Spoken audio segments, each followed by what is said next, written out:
오늘 이 밤에 하나님의 은혜가 우리 가운데 가득하기를 원합니다.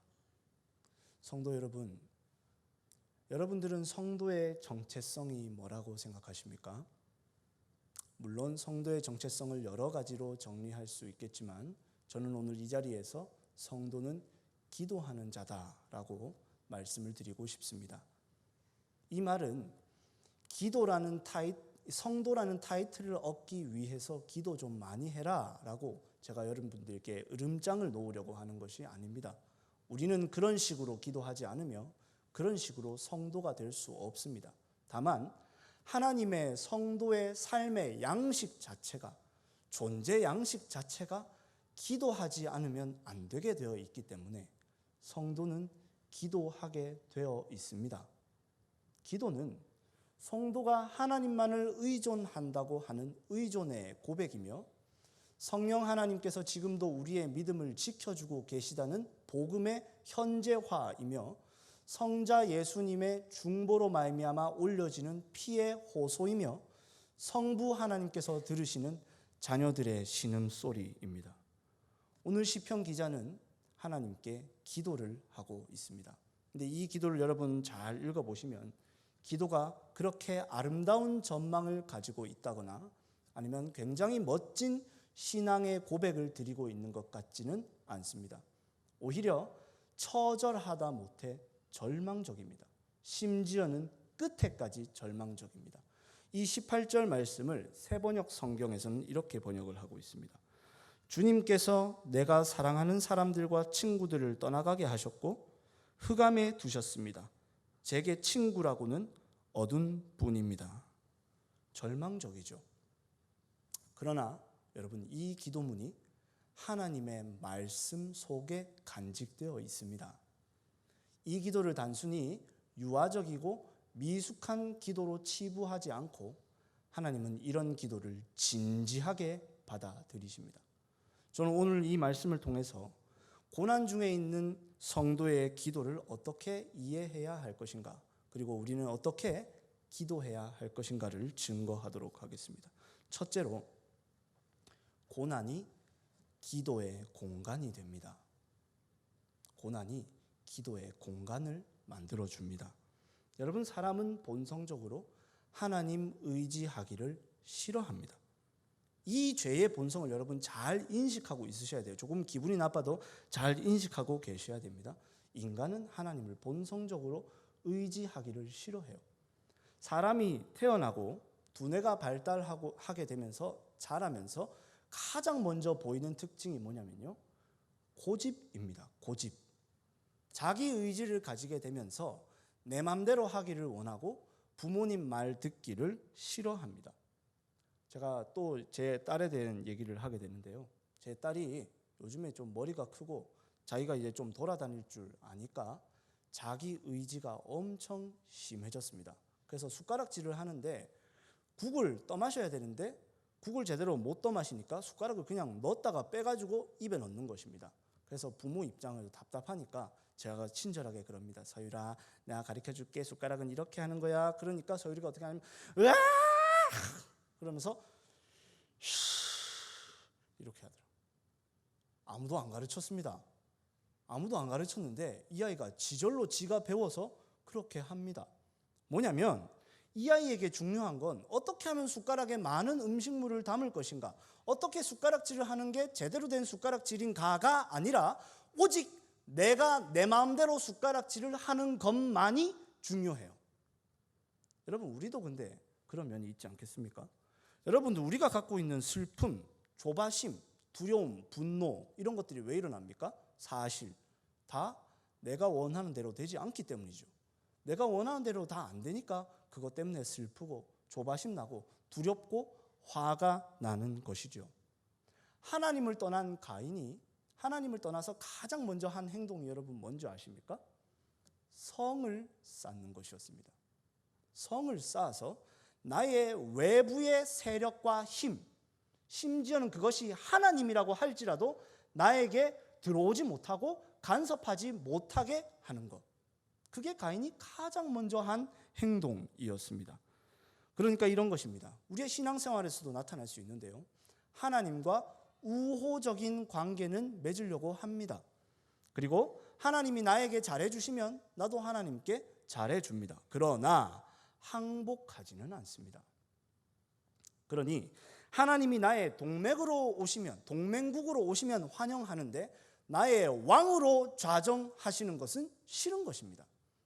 이게 인간의 본성입니다. 그런데 이때 우리의 견고한 왕국에 지진이 일어납니다. 포탄이 떨어집니다. 이 고난이라는 이름으로 우리에게 지진이 찾아올 때 우리가 구축해 놓았었던 견고한 성벽과 시스템이 흔들리기 시작합니다. 이때 내가 당연히 내 것이라고 생각했던 것이 사실은 당연한 것이 아니었음을, 그리고 내가 가지고 있었던 나의 희망과 나의 계획이 한낱 탁상공론에 불과했음을, 내가 할 수 있는 것이 없음을 생생한 고난을 통해서 깨닫게 되는 것입니다. 오늘 본문은요, 여러분, 긴 제목이 있습니다.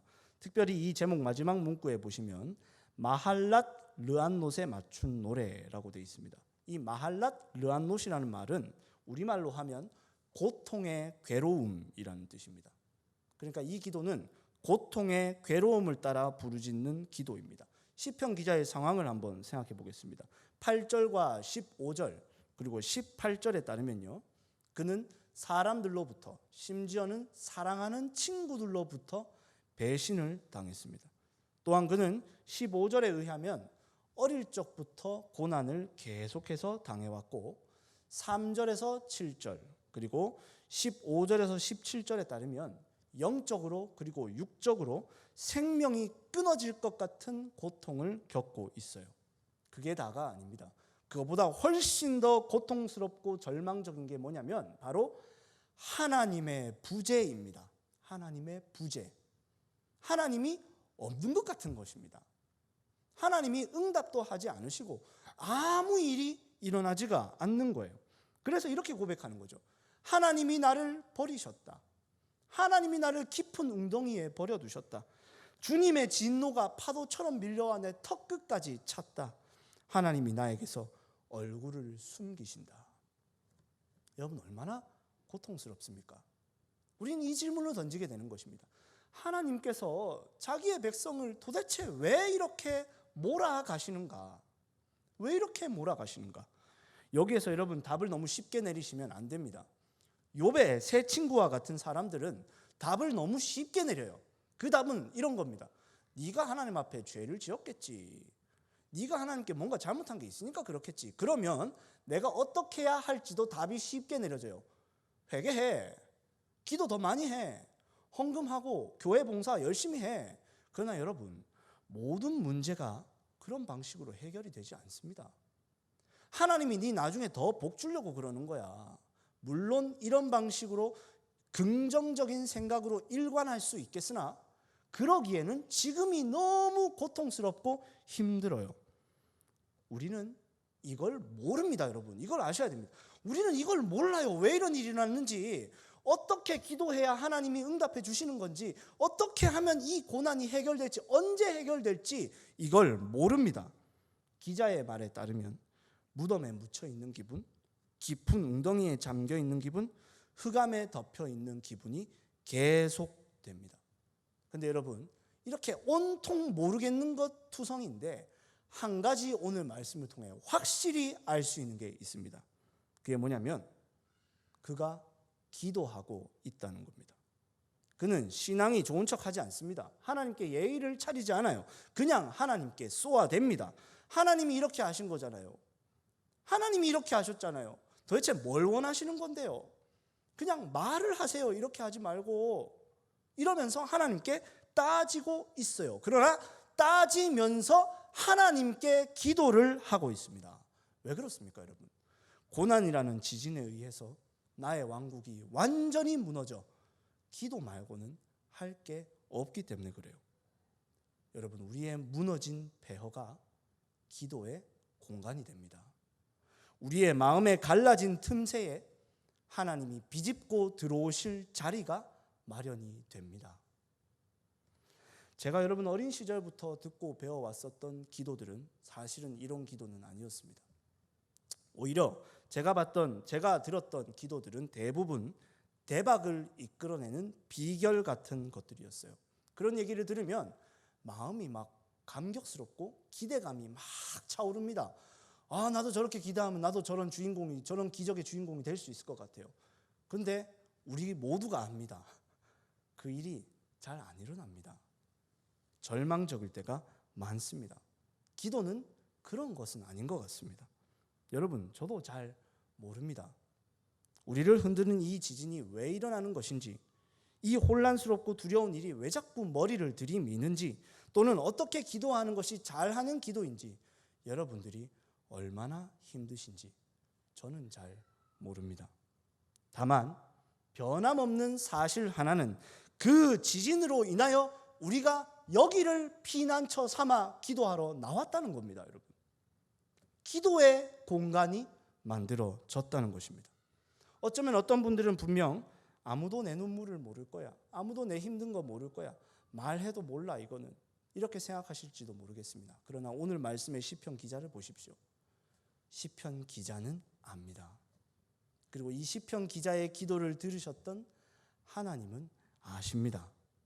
이 기도는 우리의 기도가 되며 이 기도를 들으셨던 하나님은 우리의 기도를 들으시는 하나님이 되십니다. 여러분, 우리의 고난을 기도의 공간으로 삼아 하나님께 간구하시는 저와 여러분들이 되시기를 바랍니다. 둘째로, 기도 속에서 나의 말이 소진되고 진리가 들려야 됩니다. 이것이 아주 중요한 기도의 원리입니다. 여러분, 사람은 원래 이기적인 존재인지라 자기의 입장에서 자기의 소원을 따라 자기의 방식으로 기도할 수밖에 없어요. 이런 모습들을 가지고 그런 식으로 기도하면 안 돼, 이렇게 기도하고 이렇게 기도하고 이렇게 기도해야 돼 하는 식으로 기도의 매뉴얼을 만들어 버리면 기도는 할지 모르겠지만 나의 진정한 기도는 아닐지도 몰라요. 이걸 가지고 바리새인의 기도, 이걸 가지고 율법적인 기도라고 합니다. 오늘 본문을 보시면요, 기도가 중구난방입니다. 아주 자기 멋대로 기도를 합니다. 그래서 예를 하나만 들어보자면 13절 14절입니다. 한번 보십시오. 13절 14절. 여호와여, 오직 내가 주께 부르짖었사오니 아침에 나의 기도가 주의 앞에 이르리이다. 여호와여, 어찌하여 나의 영혼을 버리시며 어찌하여 주의 얼굴을 내게서 숨기시나이까. 보십시오. 13절에서는 하나님, 이 기도가 하나님께 드려질 줄 믿습니다 라고 고백해놓고 바로 14절에 뭐라 하냐면 하나님, 저 왜 버리십니까? 앞뒤가 안 맞습니다. 그러나 여러분, 여기서 나타난 기도를 문법적이고 문학적으로 분석하려고 하는 건 어리석은 시도예요. 왜냐하면 그래요. 여러분, 우리가 기도할 때 문법적으로 문학적으로 기도합니까? 아니죠. 나오는 대로 그냥 기도하게 되는 거지 않습니까? 여기서는 문법적으로 문학적으로 봐야 될 것이 아니에요. 그런데 편집자는 보시면 88편의 제목을 이렇게 얘기를 해요. 에스라인 헤만의 마스길이라고 말을 합니다. 이 마스길이라는 말은 지혜, 가르침, 안내서라고 번역할 수 있습니다. 뭐냐면 이런 겁니다. 이게 우리에게 뭔가를 가르쳐 준다는 겁니다. 이게 지금 우리를 어딘가로 안내해 주고 있다는 거예요. 그래서 시편 기자는 분명히 이게 끝에까지 절망적인 기도로 끝나니까 뭔가 어색하지요. 끝에는 뭔가 나는 그러나 주님만을 바라보겠나이다, 신뢰하겠나이다, 이렇게 끝내야 되잖아요. 그래서 편집자는 요 결론부를 슬쩍 수정해서 조금 집어넣을 수도 있었겠지만 이 시편을 그대로 내비둡니다. 뭐냐면 구약에서 신약에 이르기까지 모든 성도들이 이 기도를 거쳐가면서 배운 게 있다는 겁니다. 그게 뭐냐면 이런 거예요. 그래, 나도 그 기도했다. 그런데 거기서 끝나는 게 아니다. 나의 말, 나의 원망이 하나님 앞에 다 소진되어야 했다는 사실을 모두가 다 알았던 겁니다. 경험으로. 왜 그런 줄 아십니까, 여러분? 할 말이 더 이상 없어질 때, 하나님께 따지다 못해 더 이상 기도할 말이 없게 될 때, 그제서야 들리기 시작합니다. 들리기 시작해요. 알잖아, 너. 내가 버린 거 아닌 거 알잖아, 너. 나는 너의 피난처요, 나는 너의 산성이다. 나는 너의 방패요, 나는 너의 지극히 큰 상급이다. 이게 들리는 것입니다.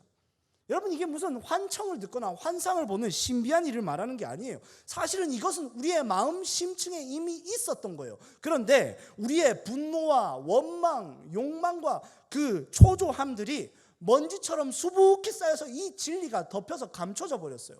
그래서 우리의 기도로 이 분노와 원망, 이 우리의 그 불만들을 다 털어내시면서 먼지가 털리고 마침내 하나님이 기도 끝에 진리를 수면 위로 딱 떠오르게 해주시는 것입니다.